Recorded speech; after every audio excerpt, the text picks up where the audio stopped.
चलिए तो लास्ट थोड़ा सा पढ़ेंगे ना, थोड़ा पढ़ेंगे, थोड़ा थोड़ा पढ़ेंगे, थोड़ा थोड़ा करके आदत हो जाएगी। ठीक। सो आज की क्लास में हम इंट्रोडक्शन वाला पार्ट कर रहे थे और ये पढ़ने वाले हैं हम GSTN, goods and service tax network पढ़ने वाले हैं। जीएसटी काउंसिल हमने इससे पिछली क्लास में बात की थी और जीएसटी काउंसिल के बारे में हमने बात किया था कि जीएसटी काउंसिल क्या है, जॉइंट फोरम है। किसका जॉइंट फोरम है? सेंट्रल एंड स्टेट का। जीएसटी काउंसिल कौन है? जीएसटी लॉ के फूफा जी हैं। ठीक है, तो फूफा जी को हर जगह टांग अड़ाने की आदत है। किन किन मैटर्स पे रिकमेंडेशन दे सकते हैं?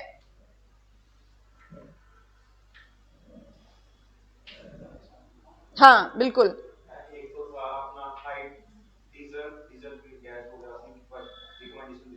कि कब से लगेगा। ठीक है, मॉडल जीएसटी लॉ, ओके, कौन कौन से गुड्स और सर्विसेज जीएसटी के दायरे में आएंगे, किनको एग्जम्पशन मिलेगी, थ्रेशोल्ड लिमिट क्या होगी, सेंट्रल और स्टेट के बीच में डिस्प्यूट कैसे रिजॉल्व होगा, हाँ, प्लेस ऑफ सप्लाई के provisions, model GST law, GST rates की रेंज, ये सब रिकमेंडेशन देने का काम किसका है? जीएसटी काउंसिल का। जीएसटी काउंसिल की मीटिंग में कोरम कितने लोग बनाते हैं?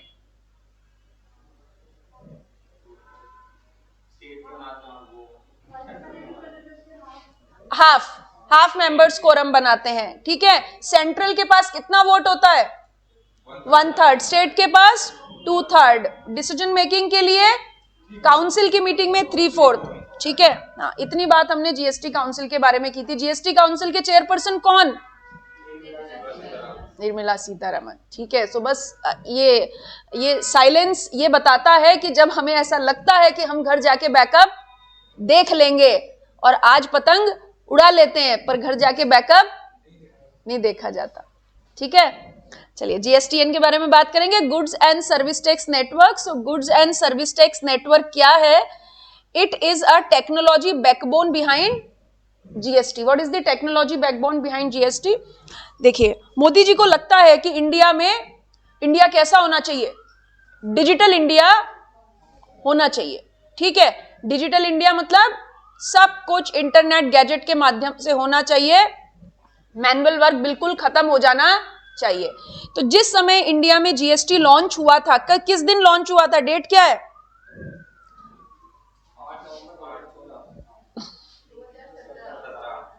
1 जुलाई 2017 से जीएसटी लॉन्च हुआ था। Whole of India except Jammu and Kashmir. Jammu and Kashmir में कब से लॉन्च हुआ?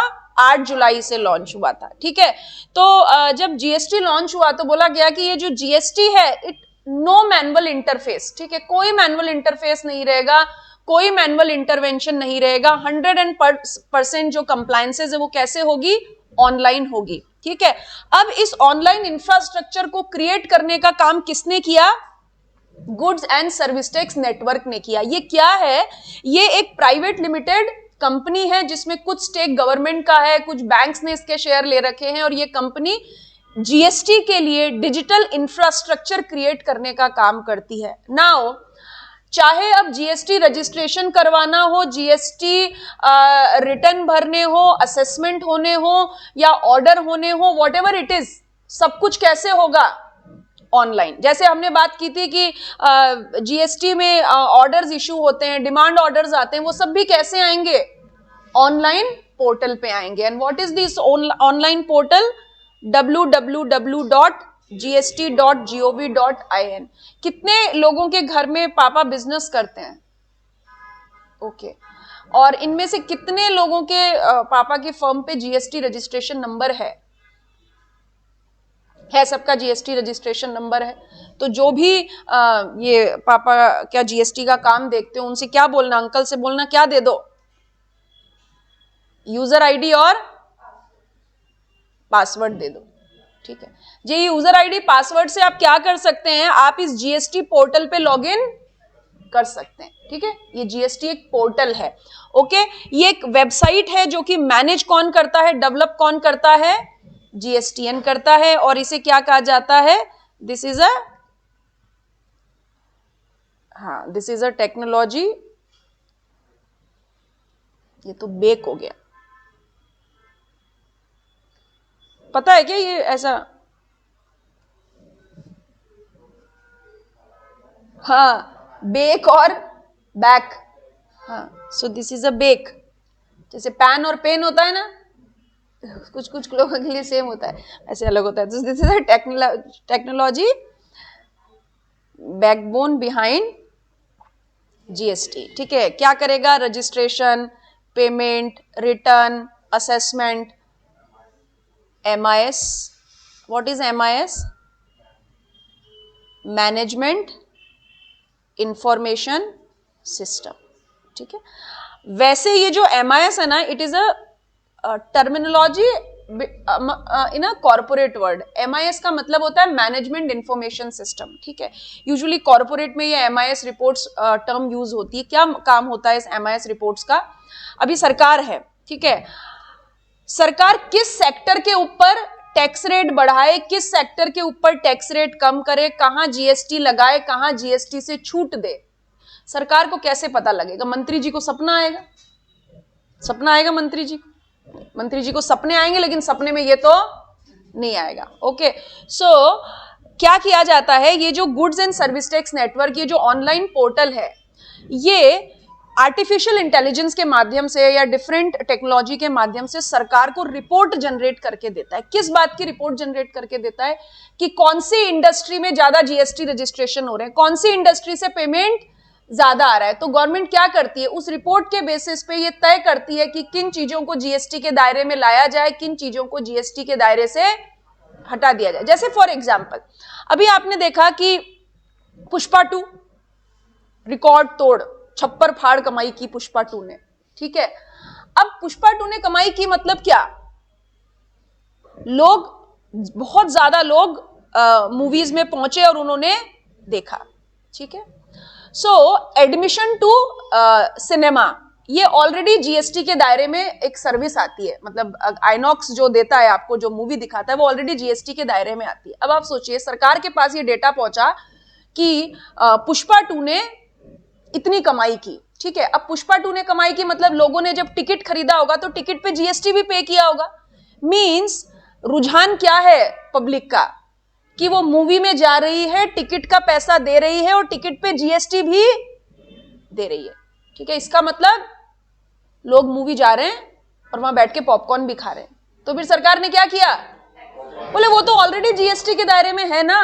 पर वो जब एकदम मजे मजे में पुष्पा 2 देख के आते हो और बोलते हो वैसे कि हमने 2 बार देखी, हमने 4 बार देखी, हमने 5 बार देखी, तो कोई बात नहीं, ठीक है, चलो पॉपकॉर्न के ऊपर GST लगा देते हैं। तो ये क्या है, ये इस तरीके का जो रेवेन्यू रिपोर्ट सरकार के पास जाती है, इससे सरकार ये देखती है कि सराउंडिंग में जो सर्विसेज है या जो गुड्स हैं वो भी GST के दायरे में आ सकते हैं। सो this is a MIS report. ये एक एनालिसिस होता है जो डिफरेंट इंडस्ट्रीज गवर्नमेंट के पास जाती है। जैसे फॉर एग्जांपल, अभी बोला कि भाई एलन की फीस ना 2 लाख रुपए है।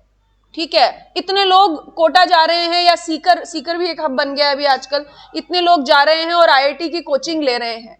ठीक, यानी पब्लिक का रुझान क्या है कि जो जनता है वो कोचिंग इंडस्ट्री को फीस दे सकती है। क्योंकि कोचिंग इंडस्ट्री को फीस देती है तो कोचिंग को GST के दायरे में लाओ। भले ही एजुकेशन सर्विस है, लेकिन ये स्कूल कॉलेज नहीं है। और फिर उससे सराउंडिंग में जुड़ी हुई और जो सर्विसेज हैं वो भी GST के दायरे में आ जाएगी। तो इस तरीके की MIS रिपोर्ट्स गवर्नमेंट को देते हैं। और ये रिपोर्ट बनाएगा कौन?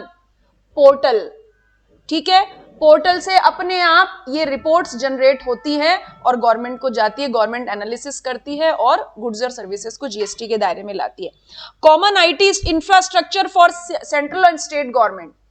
इंट्रा स्टेट सप्लाई पे कौन सा टैक्स लगता है? इंट्रा स्टेट सप्लाई पे कौन सा टैक्स लगता है? हाँ, CGST एंड SGST। इसी पोर्टल के ऊपर आप CGST भी जमा कराते हैं और SGST भी जमा कराते हैं। तो ये क्या है? एक कॉमन IT इंफ्रास्ट्रक्चर है between the central and the state. Okay, it acts as a clearing house. Clearing house का मतलब आप IGST का सारा पैसा सेंट्रल गवर्नमेंट को दोगे, इसी पोर्टल के थ्रू सेंट्रल गवर्नमेंट ये डिसाइड कर देगा कि आधा किसको जाना चाहिए, डेस्टिनेशन स्टेट को। तो क्लियरिंग हाउस की तरह काम किया। Verify the claims and inform the respective government कि भाई डेस्टिनेशन स्टेट पंजाब है तो तुम्हारा इतना हिस्सा बनता है, मध्य प्रदेश है तो इतना हिस्सा बनता है। ठीक है, GSTN is a special purpose vehicle. ये एमसीक्यू के पॉइंट ऑफ व्यू से ये एक टर्म है, ये ध्यान रखेंगे, special purpose vehicle. Special purpose vehicle का मतलब ये एक वाया मीडिया है, एक प्लेटफॉर्म है जो इस तरीके के सारे काम सरकार को करके देता है। इसीलिए जीएसटीएन को गवर्नमेंट ने क्या कहा, this is a special purpose vehicle. ठीक है, इतनी बात समझ में आई? कुछ कंफ्यूजन नहीं? अभी जब जीएसटीएन ये है तो फिर जीएसटीएन करेगा क्या? अगेन एग्जाम के पॉइंट ऑफ व्यू से बहुत इंपॉर्टेंट क्वेश्चन इंटर लेवल पे, जीएसटीएन के फंक्शन। ऑल्टरनेटिव अटेम्प्ट में, एक अटेम्प्ट में जीएसटी काउंसिल पूछेंगे, दूसरे अटेम्प्ट में जीएसटीएन के फंक्शन। क्या क्या काम करेगा जीएसटीएन? सबसे पहले फैसिलिटेटिंग रजिस्ट्रेशन। हमने जीएसटी काउंसिल का एक रिकमेंडेशन पढ़ा था ना, थ्रेशोल्ड लिमिट के ऊपर। अगर आप थ्रेशोल्ड लिमिट के टर्नओवर को क्रॉस कर जाते हैं तो आप मोटू सेठ है, और वहां तक टर्नओवर है तो छोटू सेठ है। आप मोटू सेठ है तो क्या करवाना पड़ेगा? जीएसटी रजिस्ट्रेशन करवाना पड़ेगा। कैसे करवाएंगे? पोर्टल पे जाके करवाएंगे, ऑनलाइन रजिस्ट्रेशन होगा। तो ऑनलाइन रजिस्ट्रेशन को फैसिलिटेट कौन करता है? ये पोर्टल करता है। अब ऑनलाइन रजिस्ट्रेशन कैसे करवाएंगे, ये एक सेपरेट चैप्टर में हम पढ़ने वाले हैं। Forwarding the returns to the central and state authority. जो भी जीएसटी रिटर्न आप भरेंगे वो सेंट्रल और स्टेट अथॉरिटी को अपने आप चले जाएंगे। कोई लेटर बॉक्स नहीं है, लाल डब्बा नहीं है जिसमें चिट्ठी डालेंगे एक सेंट्रल को एक स्टेट को, नहीं। जैसे ही आप अपना जीएसटी रिटर्न सबमिट करते हैं, सेंट्रल एंड स्टेट दोनों अथॉरिटीज को रिटर्न चला जाता है। Computation and settlement of IGST. IGST को कैलकुलेट करना और सेटलमेंट करने का मतलब आधा आईजीएसटी डेस्टिनेशन स्टेट को पहुंचा देना। यह भी किसका काम है? जीएसटीएन का। यानी कोई मैनुअल इंटरफेस नहीं है, सब कुछ काम ऑटोमेटिक होता है। ऑटोमेटिक मतलब पोर्टल के थ्रू होता है। Matching of tax payment detail with banking network. इसका मतलब क्या? ऑनलाइन जीएसटी का पेमेंट ऑनलाइन ही हो सकता है, ठीक है। मैनुअल पेमेंट जीएसटी का नहीं हो सकता। एक स्पेसिफिक अमाउंट है, एक्सेप्शनल सिचुएशन में वो आप ऑन काउंटर जमा करा सकते हैं, अदरवाइज ऑनलाइन पेमेंट ही करना पड़ेगा। अब ऑनलाइन पेमेंट करने का तरीका क्या? गवर्नमेंट ने क्या कर रखा है, कुछ बैंक्स को चैनल बैंक बना रखा है, जैसे एचडीएफसी हो गया, आईसीआईसीआई हो गया, पीएनबी हो गया। जब आप पोर्टल पे जाएंगे और अगर आपको जीएसटी का पेमेंट करना है तो आपको उस बैंकिंग चैनल पे जाके क्लिक करना पड़ेगा, जैसे हम नेट बैंकिंग का पेमेंट करते हैं वैसे। अब आपने तो पैसा पे कर दिया और आपके पीएनबी के अकाउंट से पैसा डेबिट हो गया। पैसा डेबिट होने का मतलब पीएनबी से पैसा कट गया, लेकिन वो पैसा कहां जाना चाहिए? गवर्नमेंट के खाते में जाना चाहिए। तो करना क्या पड़ेगा? बैंकिंग चैनल और गवर्नमेंट एक्सचेकर अकाउंट में पैसा गया या नहीं गया, इस चीज की मैचिंग करनी पड़ेगी। और ये मैचिंग कौन करके देगा? GST, goods and service tax network. यहां तक कोई confusion? Providing various MIS reports to central and state based on the tax payers return information. ठीक है, सेंट्रल और स्टेट को रिटर्न के बेसिस पे डिफरेंट रिपोर्ट्स जनरेट करके देना। जैसे अभी मैंने आपको पुष्पा 2 का एग्जाम्पल दिया, सरकार को रिपोर्ट्स जनरेट करके देता है। कौन देता है? GSTN, goods and service tax network. ठीक। Providing analysis of tax payers profile. Tax payer के प्रोफाइल का एनालिसिस करना। टैक्स पेयर के प्रोफाइल का एनालिसिस करना मतलब जैसे आपको सिंपल आईटीआर समझते हैं ना, आप इनकम टैक्स रिटर्न समझते हैं। आप आईटीआर में ना बहुत ज्यादा फ्लक्चुएशन अच्छा नहीं होता। फ्लक्चुएशन अच्छा नहीं होता मतलब एक साल आपने इनकम बहुत कम दिखाई, दूसरे साल बहुत ज्यादा दिखा दी, ऐसा हुआ तो आप सरकार के राडार पे आ जाएंगे कि इतना ये ऊपर नीचे फ्लक्चुएशन क्यों हो रहा है। इन द सेम फैशन जब आप जीएसटी रिटर्न भरते हैं तो एक महीना आपने जीएसटी पेमेंट किया 1 लाख का, फिर पेमेंट किया 1,25,000 का, चलो फिर पेमेंट किया 1,50,000 का, चौथे महीने किया 75,000 का। इतना फ्लक्चुएशन कैसे आया? ठीक है, आपकी सेल अचानक से कम हो गई, आपने अपनी सेल कम दिखाई, बट ओवरऑल एमआईएस रिपोर्ट क्या बता रही है? इस इंडस्ट्री में तो अपवर्ड ट्रेंड है। इंडस्ट्री में अपवर्ड ट्रेंड है मतलब ये इंडस्ट्री तो बहुत बढ़ रही है, तो आपके साथ ऐसी क्या दुर्घटना हो गई कि अचानक से चौथे महीने आपका टैक्स पेमेंट कम हो गया। तो ये जीएसटीएन क्या करता है? किसी भी टैक्स पेयर के प्रोफाइल का एक ऑटोमेटिक एनालिसिस सरकार को देता है और उस बेसिस पे सरकार क्या करती है? जीएसटी ऑडिट के नोटिस भेजती है, स्क्रूटनी करती है, ठीक है, सर्च करती है। Running and the matching engine for reversal and reclaim of ITC, इस पॉइंट को हम कर देंगे होल्ड, ये अभी नहीं समझ में आता। जब इनपुट टैक्स क्रेडिट समझ में आएगी तो ये जी वाला पॉइंट समझ में आएगा, ठीक है। ए से लेके एफ तक आप देखो, और कुछ आपको कुछ भी कंफ्यूजन आपके दिमाग में क्रिएट हो रहा है तो आप पूछो। हाँ बोलो। Computation and settlement of IGST हमने बात की थी ना, central government inter state supply पे क्या लगता है, आईजीएसटी। कौन लेवी और कलेक्ट करता है, सेंट्रल गवर्नमेंट। लेकिन हाफ ऑफ द आईजीएसटी किसको दे दिया जाता है, डेस्टिनेशन स्टेट को। तो this is a computation and settlement, मतलब सेंट्रल और स्टेट लड़ाई झगड़ा नहीं करेंगे, आधा आईजीएसटी किसके पास चला जाएगा, कंक्लूसिव स्टेट के पास, डेस्टिनेशन स्टेट के पास, ठीक है। इसमें कुछ कंफ्यूजन हो रहा है, कोई doubt. D point, matching of the tax payment detail with the banking network, ठीक है। ओके, जैसे कुणाल को जीएसटी का पेमेंट करना है, ओके, इसको ऐसे समझते हैं, जैसे आप ऑनलाइन टिकट बुक करते हैं, ठीक है। ऑनलाइन टिकट बुक करते हैं और मान लीजिए आपके बैंक अकाउंट से पैसा डेबिट हो गया, ठीक है, लेकिन टिकट जनरेट नहीं हुई, फिर क्या होता है, चिंता हो जाती है कि चिंता इस बात की नहीं टिकट नहीं बना, पैसा डेबिट हो गया, इसको कौन बताएगा, ठीक है। फिर आप कोई मेल डालते हैं, फिर आपको एक जवाब आता है कि 24 घंटे इंतजार करें। 24 घंटे शांति रखनी पड़ती है कि 24 घंटे के अंदर पैसा वापस आ जाएगा, ठीक है। ये हम क्या कर रहे हैं, हम भी मैचिंग ही तो करने की कोशिश कर रहे हैं कि मेरे बैंक अकाउंट से पैसा डेबिट हो गया लेकिन टिकट क्यों नहीं जनरेट हुई, ठीक है। अब यहाँ पे क्या हो रहा है, आपको जीएसटी का पेमेंट करना है। पेमेंट आपको ऑनलाइन ही करना है, कहाँ पे जाके, पोर्टल पे जाके करना है, ठीक है। आप अपने पोर्टल पे गए, पोर्टल पे आपने जाके, जैसे आप सिंपल किसी भी नेट बैंकिंग से पेमेंट करते हैं वैसे जाके आपको पेमेंट करना है। इस पोर्टल पे आपको बहुत सारे बैंक दिखेंगे, पीएनबी दिखेगा, एचडीएफसी दिखेगा, बीओबी दिखेगा, आईसीआईसीआई दिखेगा। ये कुछ ऐसे बैंक हैं जिनको गवर्नमेंट ने चैनल पार्टनर्स बना रखा है। एयू नहीं दिखेगा यहाँ पे कभी भी, अभी तक नहीं है। आपका जिस बैंक में खाता होगा आप क्लिक करेंगे और आप मान लीजिए आप 5,000 का जीएसटी का पेमेंट कर रहे हैं, तो आपके पीएनबी अकाउंट से आपको एक डेबिट मैसेज आ जाएगा कि 5,000 कट गया। सरकार का इंटेंशन क्या है, कुणाल के अकाउंट से 5,000 कटा वो ओके, लेकिन ये 5,000 कहां जाना चाहिए, गवर्नमेंट, इधर डेबिट उधर क्रेडिट, ठीक है। अब ये मैचिंग कौन बराबर करके देगा, जीएसटीएन करके देगा कि इधर से अगर कुणाल के अकाउंट से पैसा डेबिट हुआ तो गवर्नमेंट के अकाउंट में पैसा क्रेडिट हो जाना चाहिए। आपने 2,500 रुपए सीजीएसटी जमा कराया, 2,500 एसजीएसटी, जो चालान आपको जनरेट होके मिलेगा ऑनलाइन वो आपके पास चालान है, मतलब आपने पेमेंट कर दिया। बट अदर वे राउंड क्या प्रूफ होना चाहिए कि सरकार के पास भी पैसा जा चुका है, ठीक है। ये बात समझ में, कुछ कंफ्यूजन,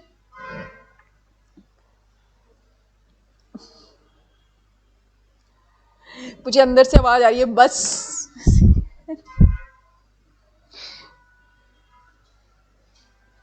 अच्छा, बस ये 5 मिनट और पढ़ेंगे, केवल 5 मिनट्स। ये हम टैक्सेस के बारे में बात करेंगे, कौन कौन से टैक्सेस जीएसटी में सब्ज्यूम हो गए, ठीक है। ये वैसा वाला है, भगवान तेरे कई नाम, ठीक, क्योंकि ये टैक्सेस क्या है, इनके अंदर हमें घुसना नहीं है, ठीक, क्योंकि ये भगवान को प्यारे हो चुके और गड़े मुर्दे उखाड़ने में हमें कोई इंटरेस्ट नहीं है।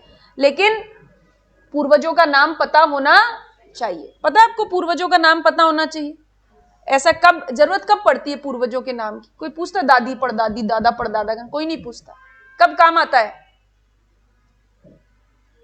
जब वो घर में अगर कोई जैसे बड़े बुजुर्गों की डेथ हो जाती है और हरिद्वार जाते हैं तो वहां पंडे ना, हाँ, वो पीढ़ियां ऐसे पूछते हैं दादी कौन परदादी कौन, ये कौन वो कौन, तो बस ये वैसी दादी परदादी है, ठीक है। बस इनका नाम पता होना चाहिए कि कभी एमसीक्यू में सवाल आ जाए कि इनमें से कौन सा टैक्स जीएसटी में मर्ज हो चुका, तो आपको नाम पता हो, इसके अलावा बाकी कोई रेलेवेंस नहीं है, ठीक है। तो कौन कौन से टैक्सेस जीएसटी में सब्ज्यूम हो चुके हैं, सब्ज्यूम मतलब मिक्स, मर्ज, ओके।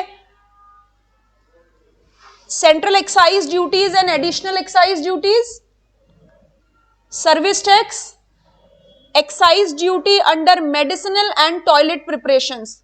टॉयलेट प्रिपरेशन क्या होती है? हार्पिक, ठीक है, this is a toilet preparation. ये जो प्रोडक्ट्स होते हैं है ना, टॉयलेटरीज, टॉयलेट प्रिपरेशन कहा जाता है। तो जब जीएसटी आने से पहले जब एक्साइज ड्यूटी लगा करती थी तो दवाइयों पे और इस तरीके की टॉयलेट प्रिपरेशंस के ऊपर सेपरेट डिफरेंट रेट्स हुआ करती थी, तो वो भी अब खत्म हो गई है। CVD and special CVD, CVD का नाम याद रखेंगे, countervailing duty. CVD stands for countervailing duty, ठीक है, पहले लगा करती थी, खत्म हो गया।